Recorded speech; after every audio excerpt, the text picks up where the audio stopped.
El aire pesaba. Un disparo había rasgado la oscuridad de la noche, dejando tras de sí un eco sordo y el olor metálico de la sangre. Dos sombras corrían tropezando por un callejón estrecho, tragando aire de forma desesperada. Uno de ellos apenas podía mantenerse en pie. Respiraba con dificultad, apretando una herida de la que brotaba un líquido oscuro que le empapaba la camisa. Habían fallado. El otro sicario, con los ojos inyectados en pánico puro, se detuvo en seco. Miró a su compañero, evaluando el desastre en cuestión de segundos. «Dámela», le exigió, extendiendo la mano temblorosa. El herido lo miró sin entender, la vista nublada por el dolor punzante. «Que me des el arma. Si nos persiguen, tú no les vas a poder disparar porque estás hecho una porquería. Así que dámela». Le arrebató la pistola sin piedad. El instinto de supervivencia no conoce de lealtades. El trabajo era simple y lo habían arruinado por completo. Tenían que silenciar a Mercedes y acabar con el estúpido del periodista.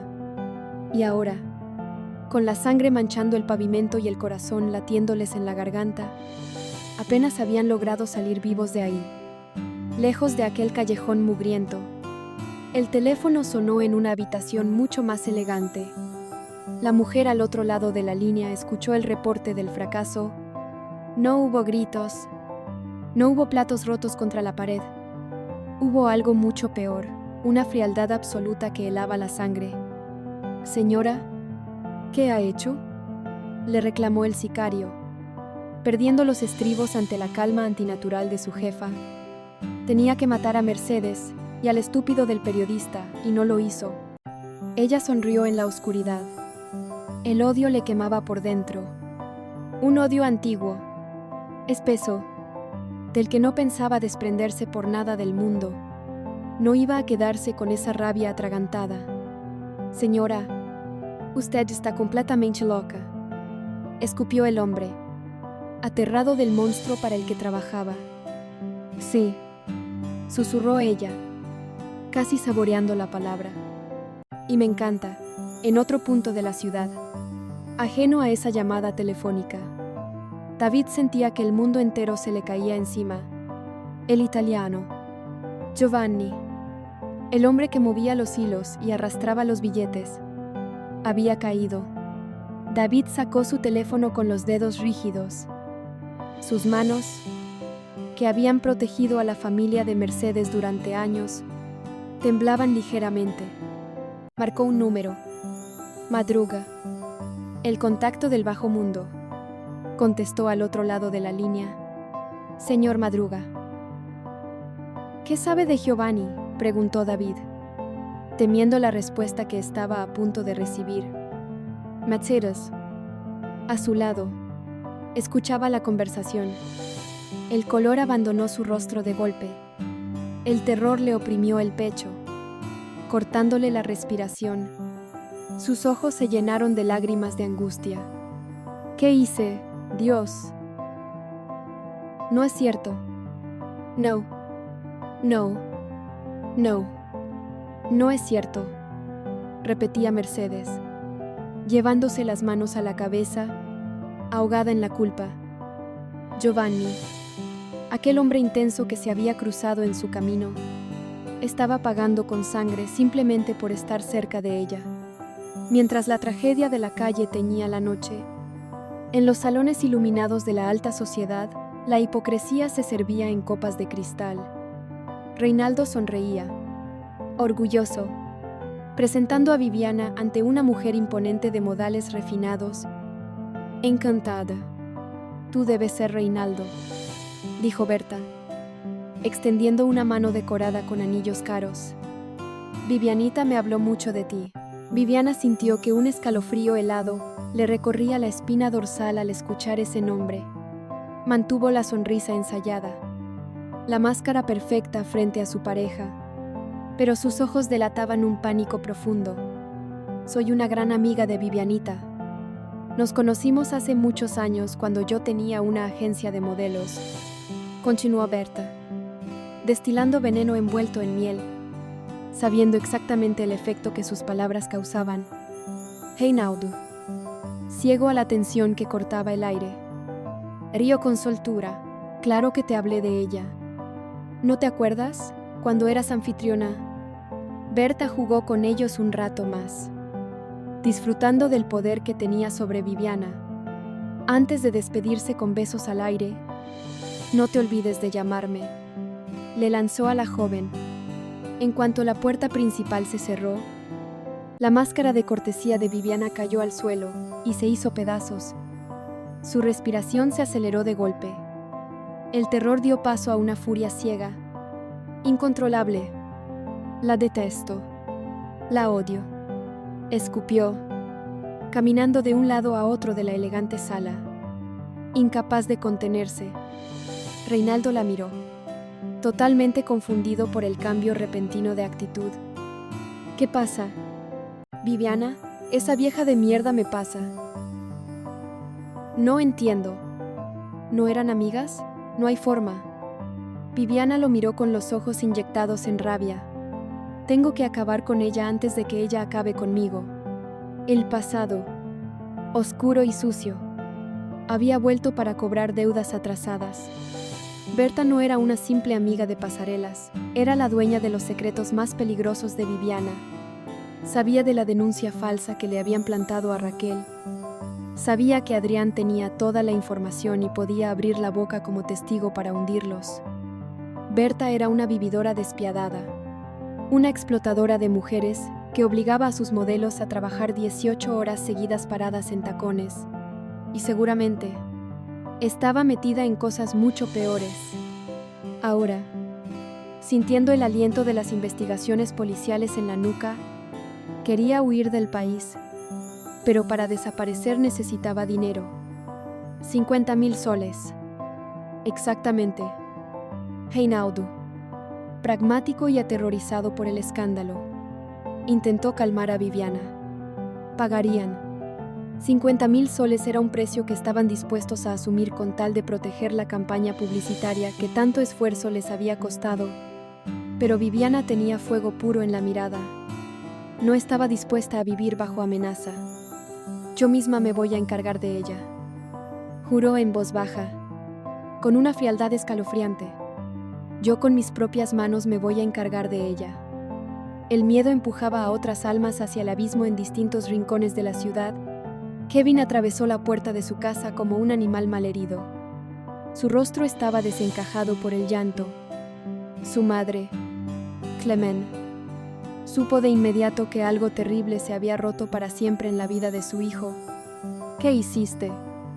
Hijo, ¿qué fue lo que hiciste?, le rogó la mujer, acercándose a él, viendo la profunda tristeza en sus ojos. Kevin intentó mantener la compostura, negar que pasaba algo malo, pero la fachada se desmoronó. Lloró con la vulnerabilidad de un niño pequeño. Le confesó, temblando, que lo habían secuestrado, que lo habían humillado, que le habían escupido y le habían exigido hacer algo horrendo. Lo hice porque te quiero, viejita, porque eres todo para mí. Xolozou, aferrándose a su madre como si ella pudiera salvarlo de sus propios pecados. Clement temblaba de pies a cabeza. Le exigió saber qué había hecho. ¿En qué negocio oscuro se había involucrado para estar en ese estado? Pero Kevin apretó los labios. Sabía que si abría la boca, si le contaba la verdad a su madre, la condenaba a muerte. Me tengo que ir lejos. No puedo quedarme acá, dijo, limpiándose las lágrimas con brusquedad. Le rogo, casi suplicando, que no le contara una sola palabra de esto a Mercedes. Si lo haces, van a volver por ti y después van a ir por mí. No sabía dónde huir. No tenía un plan. Solo sabía que la oscuridad se lo tragaría si se quedaba un minuto más. Besó a su madre en la frente. Prometió que había hablado con gente para que la cuidaran desde lejos, y desapareció en la noche, dejando a Clement ahogada en un mar de desesperación y preguntas sin respuesta. El dolor de las despedidas cortaba la respiración en todas partes. Adrián caminaba al lado de Emilia, arrastrando los pies. Con el corazón convertido en cenizas, había tomado la decisión más difícil de su vida. He estado pensando en lo que me dijiste. Y creo que lo mejor es que dejemos de vernos. Soltó Adrián. Las palabras le quemaban la garganta. Emilia se detuvo en seco, totalmente desconcertada. ¿Por qué dejaríamos de vernos? No lo entiendo. Él la miró fijamente. Había dolor en sus ojos, pero también una firmeza absoluta. Imagino que asumes que volví con Víctor. Sí. Claro. Me lo esperaba. Para Adrián, mantenerse en la zona de amigos se había vuelto una tortura insoportable. Respetaba a Víctor. Sabía que, a pesar de todo lo que había hecho su padre, Víctor no era una mala persona. Pero Adrián no podía seguir fingiendo que no pasaba nada. Emilia le rogó que no la apartara de su vida. Eran amigos desde hacía varios años. Compartían casi toda una vida juntos. Le dolía profundamente la idea de perderlo. Sigamos como si todo estuviera bien, le suplicó. Pero no lo está. La interrumpió él, con una honestidad brutal que no dejaba espacio para ilusiones. Solo vamos a terminar haciéndonos daño. ¿Piensas que de esa manera voy a dejar de amarte? Eso no va a pasar. Se acercó un poco más a ella. La miró con la vulnerabilidad absoluta de un hombre que acaba de perder su única guerra. Te amo prácticamente desde que soy un niño. ¿Acaso no lo entiendes? Estuve años lejos de aquí, y lo que siento por ti se mantuvo intacto, porque te tengo aquí, clavada en el pecho, muy dentro de mi corazón. Emilia bajó la mirada, sintiéndose inmensamente egoísta. No quería perder a su amigo, pero no quería vivir pensando que su presencia arruinaría su relación con Víctor. Adrián, destrozado, pero manteniendo la dignidad intacta, aceptó su papel de perdedor en esta historia. Solo quería la felicidad de ella. Y si esa felicidad era junto a Víctor, tendría que aceptarlo. Ojalá que él te cuide como te mereces. Con su vida si es necesario. Al menos es lo que yo haría. Le dijo, le prometió que siempre, pasara lo que pasara, estaría ahí si alguna vez lo necesitaba. Dio media vuelta y se alejó lentamente, llevándose consigo un corazón completamente roto. El olor penetrante a antiséptico y el zumbido constante de las máquinas invadían la sala de la clínica. Giovanni Carranza ya no era el hombre arrollador de siempre. El italiano ruidoso, valiente y obstinado estaba ahora reducido a un cuerpo inmóvil y pálido sobre las sábanas blancas, aferrándose a la vida por un hilo invisible. Afuera, en la sala de espera, la tensión era tan densa que se podía cortar con un cuchillo. Fabiola, la suegra de Giovanni y madre de su difunta esposa, caminaba de un lado a otro como una leona enjaulada. Las lágrimas le surcaban el rostro sin control. Dios mío. Ay, por favor, dime cómo está Giovanni. Dime cómo está.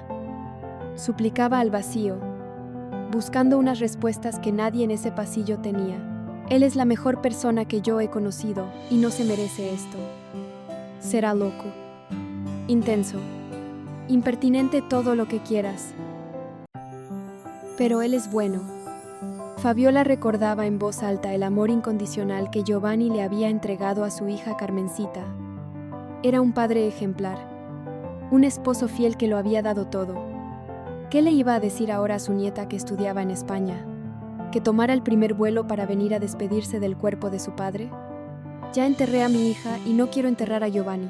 Eso no va a pasar, repetía Fabiola, negándose rotundamente a aceptar la cruel realidad. Mercedes, tragándose su propio terror y manteniéndose fuerte por fuera, le acercó un vaso con agua. Fabiola lo tomó con manos temblorosas y la miró a los ojos, con una mezcla de tristeza infinita y gratitud profunda. Tú sabes que él está muy enamorado de ti, ¿no? le dijo Fabiola, tomando la mano de Mercedes. Después de la muerte de mi hija, yo nunca lo he vuelto a ver así como contigo. De alguna manera tú lo llenaste de vida y por eso te estoy muy agradecida. Mercedes sintió que el corazón se le partía en 1000 pedazos. Le rogó a la mujer que no hablara de él en tiempo pasado. Giovanni era fuerte. Tenía que volver. Iba a volver. Cuando el cirujano finalmente cruzó las puertas de la sala de operaciones con el rostro serio, las esperanzas se estrellaron contra el suelo de linóleo. La bala había rozado el hígado antes de alojarse profundamente en el músculo, había perdido demasiada sangre. El pronóstico es reservado, anunció el médico, con la mirada sombría. No quiero mentirles.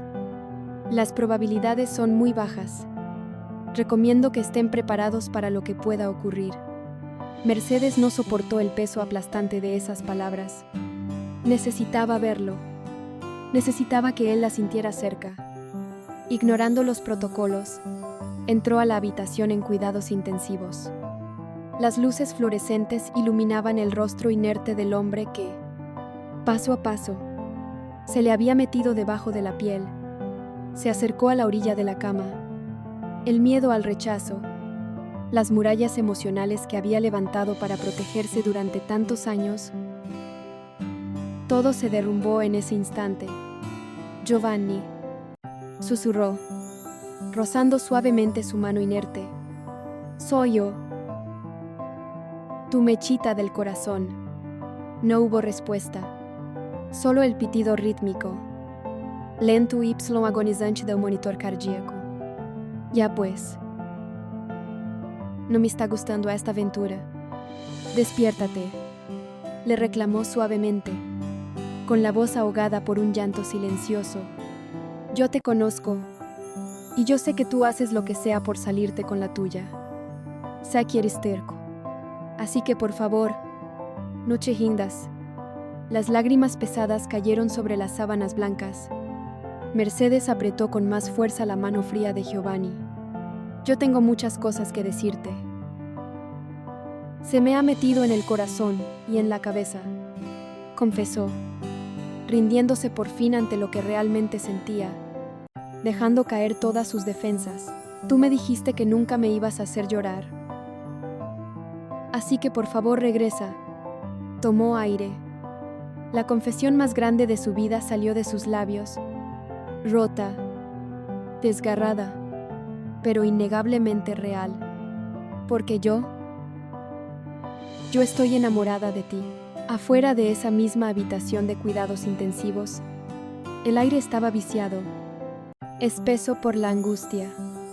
Los pasillos de la clínica eran fríos, iluminados por esa luz blanca y estéril que solo parece resaltar el cansancio en los rostros humanos. Leandro, el hijo de Mercedes, llegó buscando respuestas sobre la salud de Giovanni, pero lo que encontró fue a David, el pilar de su familia. Con el rostro surcado por el agotamiento de 1000 batallas perdidas, David lo interceptó. Tenía que explicarle algo que a él mismo le estaba desgarrando el alma. Con la voz rota, cargada de una resignación dolorosa, le soltó la verdad. Su madre no solo estaba preocupada por el italiano, Mercedes estaba enamorada de Giovanni. Leandro retrocedió un paso, como si lo hubieran golpeado. Su mente rechazaba la idea por completo. Su madre, enamorada de ese hombre ruidoso y complicado, y el amor es así. Y uno no puede ir en contra de eso, le explicó David, tragándose sus propios pedazos rotos. Es algo que yo tengo que aceptar. David había entregado su juventud, su tiempo y su corazón a esa familia. Los había protegido cuando no tenían nada. Siempre quise tener hijos. Escuchar que alguien me llame papá. Siempre me imaginé esa vida. Confesó, con los ojos vidriosos. Mechita los tenía a ustedes. Y yo lo acepté y los quise como si fueran mis hijos. El sacrificio de un hombre bueno chocando contra la realidad implacable del desamor. Leandro, con lágrimas en los ojos, le rogó que no se alejara, pase lo que pase con mi mamá. No te alejes, por favor. Tú siempre has sido y serás un papá para nosotros. El mejor papá, David asintió, sellando una promesa eterna. Había dado su vida por ellos y juró que lo volvería a hacer 1000 veces más. Incluso sabiendo que la mujer que amaba en silencio había elegido a otro, la tragedia. Sin embargo, es caprichosa y a veces se mezcla con la vida misma de las formas más crueles.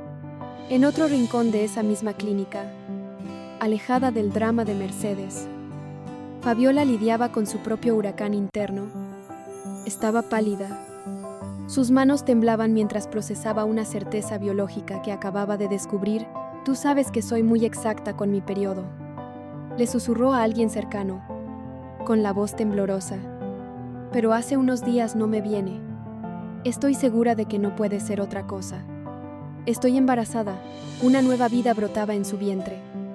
Exactamente en el mismo instante en que el esposo de su difunta hija luchaba por no morir a unos metros de distancia, pero este no era el único frente abierto en el caos.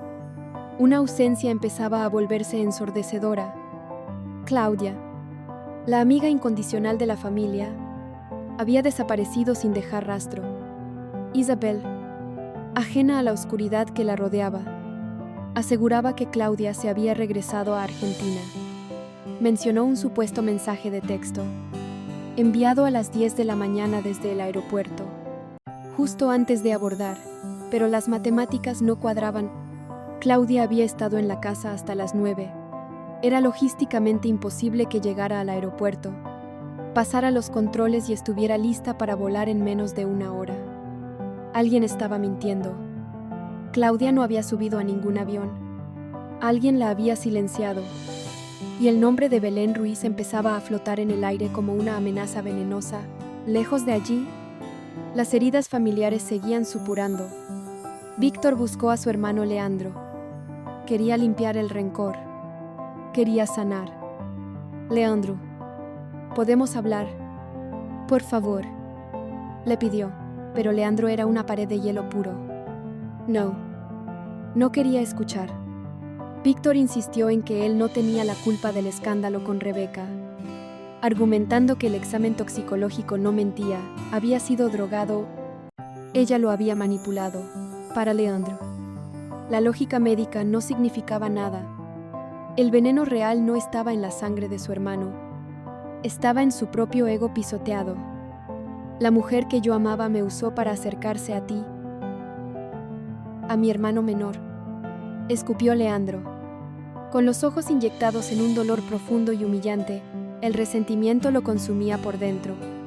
Rebeca jamás lo había mirado con la pasión enfermiza con la que miraba a Víctor. Él siempre había sido el segundo plato, el puente para llegar a su verdadero objetivo. Víctor intentó razonar, explicándole que Rebeca estaba trastornada y obsesionada, que aquello no era una competencia entre hermanos. Pero el dolor del rechazo es sordo. Leandro se alejó, incapaz de perdonar, dejando a Víctor hablando solo con sus fantasmas, y mientras la familia de Mercedes se desmoronaba en lágrimas y malentendidos, los verdaderos monstruos hacían negocios en la penumbra, en la habitación lúgubre y discreta de un hotel de mala muerte. Belén Ruiz se movía entre las sombras. Llevaba ropa oscura, asegurándose de que nadie la reconociera al entrar. Había citado a Lucho, un fantasma de su pasado, un hombre con el que había compartido las peores bajezas antes de convertirse en una señora respetable. Lucho sonreía con cinismo. Miraba la habitación, recordando los viejos tiempos, bajo el mando de su antigua madame. En estas habitaciones sucedieron cosas horrorosas, comentó. Burlón. Fue lo que nos dio de comer. Belén endureció la mandíbula. Ese trabajo le había quitado el alma. La había convertido en la criatura despiadada que era hoy, capaz de cualquier atrocidad con tal de sobrevivir, pero no había ido allí a recordar traumas. Había ido a comprar silencio. Sacó un fajo grueso de billetes y se lo entregó. Cuentas claras. Amistades duraderas, sentenció Lucho, prometiendo desaparecer y no volver a pedirle un centavo más. brindaron por los negocios redondos. Belén sonrió, pero su mirada era puro hielo. Pero el silencio tiene un precio que siempre aumenta. Su verdadera guerra no era con Lucho, era con Aldo, el padre de Reinaldo. Aldo sabía demasiado y su codicia no tenía límites. En un enfrentamiento brutal en la casa de Belén, Aldo dejó de jugar. Exigió quedarse con el 70% de todo el dinero y los negocios turbios, cobrando por su silencio y por su supuesto apoyo.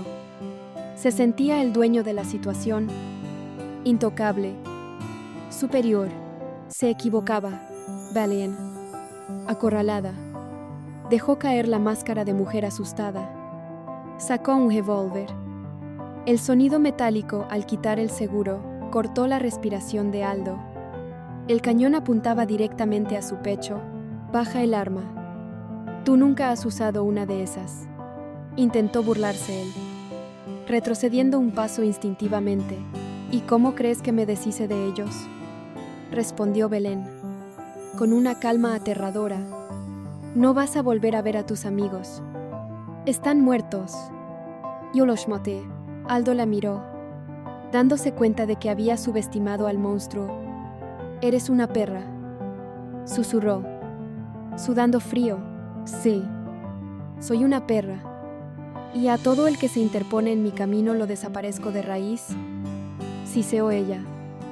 Le advirtió que si disparaba ahí mismo, su coartada sería perfecta. Lloraría. Diría que él intentó violarla. Se haría daño a sí misma, y la policía se pondría de su lado de inmediato. El pánico se apoderó de Aldo. Intentó negociar. Ofreció bajar al 50%, luego al 30%. Belén no se movió un milímetro. Dame 20% nada más, suplicó él. No te voy a dar un sol, sentenció ella. Implacable. Tienes un segundo para desaparecer. Aldo huyó, pero antes de cruzar la puerta, le escupió una última amenaza llena de impotencia. Te vas a quemar, prostituta. Te lo prometo que te vas a quemar. Belén bajó el arma lentamente, sola en su sala. Respiró hondo. Lo hice muy bien. Se felicitó en voz baja. Ahora me voy a encargar de ti, Valeria. Pero Aldo no era un hombre que aceptara la derrota. Herido en su orgullo y sediento de venganza, decidió apretar el botón nuclear. Si él se hundía, arrastraría a Belén al mismo infierno. Buscó a su hijo Reinaldo con una urgencia desesperada. Hijo, tengo que hablar contigo. Es urgente, le exigió Aldo, mirando nervioso a los lados. Necesito que sea en privado. Reinaldo, harto de los misterios y las manipulaciones de su padre, lo frenó en seco. Lo que sea que quieras conversar, lo puedes hablar delante de Viviana. No es cualquiera. Aldo no tuvo más remedio. Respiró hondo y soltó la noticia que cambiaría el curso de la historia familiar para siempre. Ya sé dónde está Estrellita. Por fin encontré a mi hija, anunció Aldo, intentando colgarse la medalla de héroe salvador. Reinaldo se quedó de piedra. ¿Estrellita? La hermana desaparecida. La herida abierta que llevaba desangrando a su madre durante 24 largos años. ¿Cómo? ¿Dónde? Aldo clavó sus ojos en su hijo y demolió su realidad con una sola frase. Isabel es en realidad Estrellita. Es hija de Belén, la señora con la que está tu tío. El silencio en la sala fue absoluto. Reinaldo dejó de respirar por un segundo. ¿Isabel? ¿La chica de sonrisa tímida que trabajaba en el restaurante de su familia? ¿La que servía las mesas a centímetros de la mujer que la había parido? Pero el veneno de Aldo apenas empezaba a hacer efecto. Quería destruir a Belén hasta los cimientos. Belén es esa tal Lourdes, la que secuestró a tu hermana hace muchos años atrás cuando era una bebé. Reveló que lo había hecho todo para obligar a un hombre llamado José Carlos a casarse con ella y así poder escapar de la mugre en la que vivía. ¿Cuál vida?, preguntó Reinaldo, apenas capaz de articular las palabras. Sintiendo que el suelo se abría bajo sus pies, Aldo sonrió, con la crueldad marcándole las arrugas del rostro. Belén era una prostituta. Tu hermana ha estado conviviendo con una vil y asquerosa prostituta. Reinaldo sentía náuseas. Las palabras de su padre resonaban en su cabeza como martillazos. Belén, la mujer que se sentaba a la mesa familiar, con su sonrisa impecable y su aire de decencia, era la secuestradora de su propia hermana. Audu, con los ojos brillando de ambición, delineaba su plan maestro. Quería ir primero a buscar a Isabel. Quería presentarle la verdad, envolverla con un discurso dramático y llevársela a Mercedes para coronarse como el salvador indiscutible de la familia. Tratar la vida de una joven como un trofeo para limpiar su propia conciencia sucia, Reinaldo no estaba dispuesto a participar en ese juego enfermo. Se plantó firme frente a él, desafiante. Esta vez las cosas se harían a su manera. Le hablarían a su madre de inmediato, sin filtros, sin estrategias baratas para ganar puntos. Era su madre. Tenía derecho a saberlo antes que nadie en el mundo. Pero la bomba de tiempo ya se había activado en otra parte de la ciudad. Sebastián llegó al departamento que compartía con Belén. Su respiración era pesada, errática. Acababa de escuchar la peor conversación de su existencia. Aldo y Reinaldo discutiendo sobre el pasado de la mujer que amaba. Entró buscando respuestas, esperando, rogando con el alma entera que todo fuera un terrible y estúpido malentendido. Belén lo miró. Los ojos de Sebastián estaban inyectados en sangre. «Necesito que me digas la verdad», le exigió él, con la voz a punto de quebrarse. «He escuchado a Aldo decirle a Reinaldo que tú eres Lourdes, que tú secuestraste a Estrellita y que eres una prostituta». Añadió que Valeria, su amiga enfermera, también compartía ese pasado sucio. Sebastián se agarraba a la esperanza como un náufrago al último madero. «Dime que eso no es cierto. Por favor». «Belén, te lo suplico». Belén calculó la situación en una fracción de segundo. La mente de un sobreviviente no se paraliza, inventa. Sabía que la negación absoluta ya no servía. Tenía que usar el dolor, moldearlo a su favor, convertirse en la víctima definitiva de esta historia. Las lágrimas brotaron de sus ojos con una naturalidad que daba escalofríos. «Es verdad», susurró, bajando la mirada y dejando caer unas lágrimas amargas. «Soy yo. Yo soy Lourdes, la que se quedó con la Estrellita, la que la crió». Sebastián retrocedió como si lo hubiera abofeteado. Se maldijo a sí mismo en voz alta, llamándose imbécil y estúpido por haberse enamorado ciegamente de la mujer que le había destruido la vida a la familia de su sobrina. «Todos nos rompimos ese día», le gritó, recordando la agonía de Mercedes buscando a su bebé incansablemente por las calles. La familia destrozada por el dolor de la ausencia. Belén avanzó hacia él. Sabía exactamente dónde golpear. Con la voz temblorosa, le pidió que la escuchara, que la mirara a los ojos. Empezó a relatar su versión del día del desalojo. Construyó una escena de caos absoluto, de bombas lacrimógenas y sangre derramada. Aseguró que Mercedes, asustada y en medio de un ataque de pánico, había dejado a la niña en el piso sucio del hospital. «Yo no me la robé. Yo le salvé la vida a esa niña», le juró. Llorando desconsolada, tejió una red de mentiras asfixiante y perfecta. Dijo que José Carlos, el hombre con el que ella estaba, intentó calmar a Mercedes, que Mercedes misma les entregó a Estrellita porque no podía cuidarla, porque su marido la había abandonado y no quería a la criatura, y para justificar que nunca abrió la boca durante todos esos años en que Mercedes salía llorando en televisión rogando por su hija.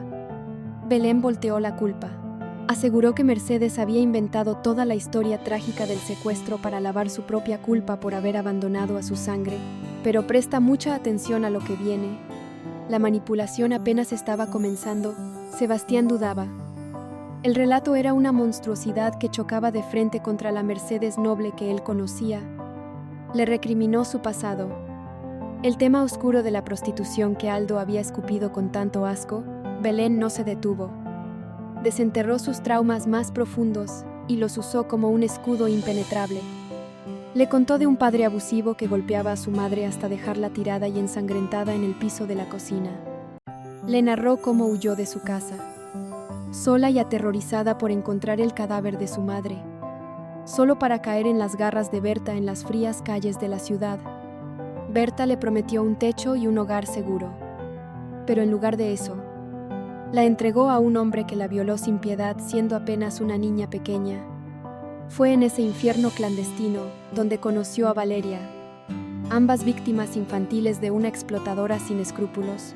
El horror en los ojos de Sebastián era palpable. Sentía lástima. Sentía asco por el mundo enfermo que había herido de esa forma a su mujer. Y entonces, Belén soltó la jugada maestra. El golpe bajo definitivo que anularía cualquier posibilidad de que él la juzgara o la abandonara. Toda mi vida ha sido una desgracia. Lloró ella, dejándose caer, destruida por completo. ¿Y si ahora no te tengo a ti y no tengo a mi hija? No me importa que este maldito cáncer me lleve. El aire abandonó los pulmones de Sebastián. La palabra rebotó en las paredes de la habitación. Sí, me acaban de decir que tengo cáncer, que está en fase terminal. Me voy a morir. El impacto fue brutal. Definitivo. Sebastián se arrodilló a su lado y la abrazó con todas sus fuerzas, ahogado en sus propias lágrimas y consumido por la culpa de haber dudado de ella. Le juró que no la dejaría sola jamás, que se quedaría a su lado para siempre, que la amaba más que a nada en el universo entero. Belén, escondida en el abrazo protector del hombre que acababa de manipular por completo, respiró aliviada. Le urgía llegar hasta Isabel. Tenían que adelantarse a Reinaldo y a Aldo a toda costa. Belén le propuso un plan desesperado a Sebastián: llevarse a la chica fuera del país esa misma noche. Habló de un viaje relámpago a Estados Unidos para buscar un tratamiento médico milagroso que la salvara. Lo único que realmente quería era desaparecer para siempre antes de que el mundo entero se enterara de que era una criminal despiadada. Ajenos a esta pesadilla emocional, en la radio local sonaba una balada romántica. Pato, el hijo menor de Mercedes, estaba frente al micrófono de la cabina junto a Angelita. Su corazón latía a 1000 por hora, enamorado y frustrado al mismo tiempo. Quería ayudar a su familia. Quería que Giovanni despertara en la clínica. Se sentía inútil viendo a todos sufrir. Angelita lo miró con una ternura inmensa, recordándole que lo importante era estar juntos, apoyarse, que ya había una luz inmensa de esperanza en medio de tanta oscuridad de hospital. Habían encontrado a Estrellita por fin. Ninguno de los dos imaginaba el torbellino de fuego que esa noticia iba a desatar en las próximas horas. En un rincón más tranquilo de la ciudad, Isabel sonreía. Víctor y Emilia habían ido a buscarla a su trabajo. Le contaron, felices y aliviados, que habían vuelto a estar juntos y habían solucionado sus problemas. Isabel se alegró de corazón. Les agradeció la amistad y el cariño sincero, pero su sonrisa no llegaba a los ojos. Emilia, percibiendo una tristeza oculta bajo esa amabilidad, le preguntó si todo estaba bien. Isabel bajó la mirada a sus manos. Murmuró que había tenido algunos problemas en casa, problemas con su madre. Nada grave. O eso creía ella en su inocencia. Poco después, la falsa calma se hizo pedazos contra el pavimento. Víctor, siguiendo una corazonada inexplicable o simplemente guiado por el capricho cruel del destino, terminó cerca de la casa de Belén.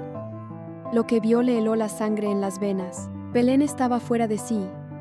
Sujetaba a Isabel por el brazo con una fuerza brutal, forcejeando en plena calle, intentando meterla a empujones dentro de un auto.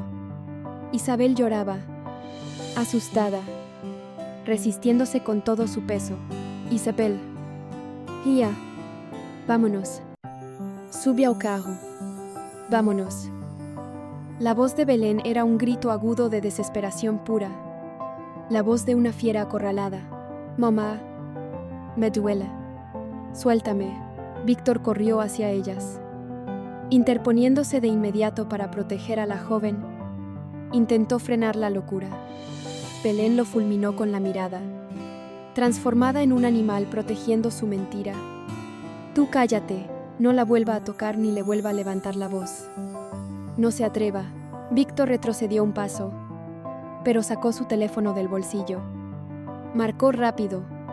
La alerta cruzó la ciudad como un rayo y golpeó directamente a Mercedes, que esperaba noticias críticas de Giovanni en la sala de la clínica. Mercedes no pensó, no respiró.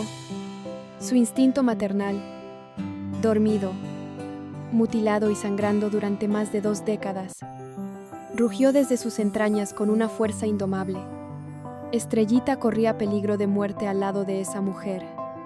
Siempre lo había sentido en el pecho. Por favor, David, acelera. Ay, Dios mío, tengo un mal presentimiento. Vamos. Por favor, rápido. El auto de David rugía por las avenidas de la ciudad, esquivando el tráfico. Mercedes apretaba las manos hasta dejar los nudillos blancos, rezando, rogando al cielo llegar a tiempo. 24 años de lágrimas amargas. 24 años de buscar en los rincones de las calles, de mirar el rostro de cada niña que se cruzaba en su camino, esperando encontrar los ojos oscuros de su bebé robada.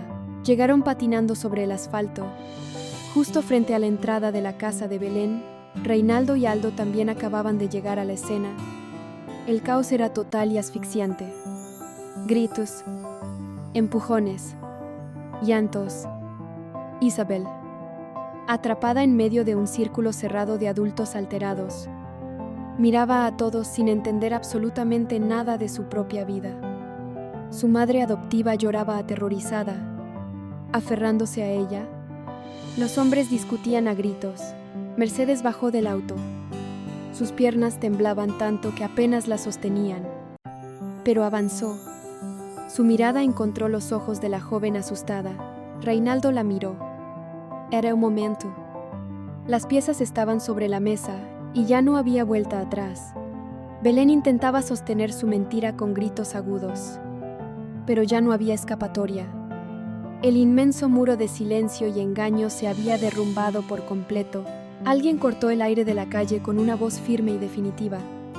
Isabel detuvo su llanto por la sorpresa. El universo entero pareció detenerse. Dejar de girar en ese pequeño pedazo de calle. Tu madre biológica es Mercedes López. Las palabras quedaron suspendidas en el aire, pesadas, cortantes. No hubo una explosión, no hubo sirenas, solo un silencio sordo que envolvió la calle entera. Isabel dejó de respirar. El tiempo perdió todo su sentido.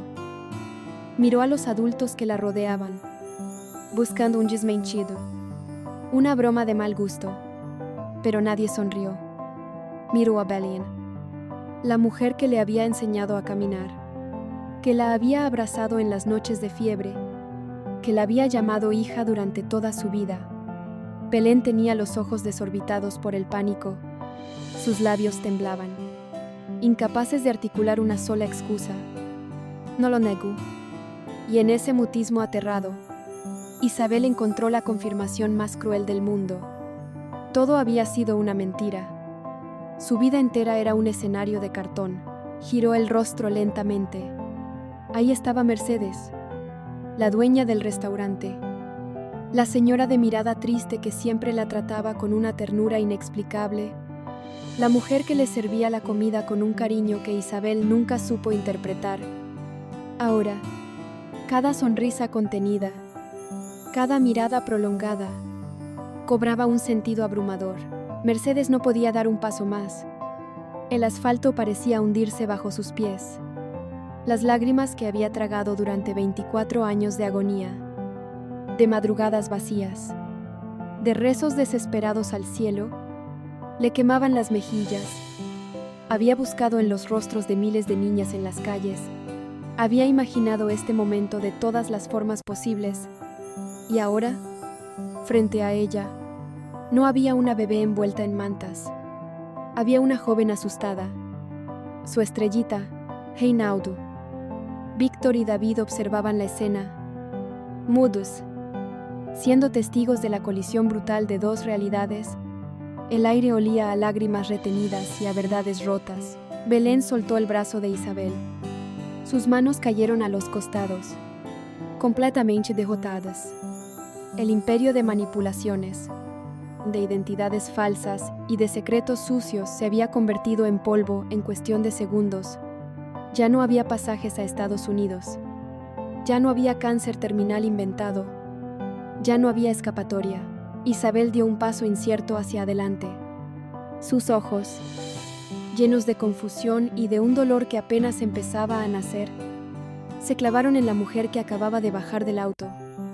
Miró a Mercedes, buscando en los ojos de esa extraña el reflejo de su propia alma robada. El engaño más grande y el amor más puro chocaron de frente en esa vereda.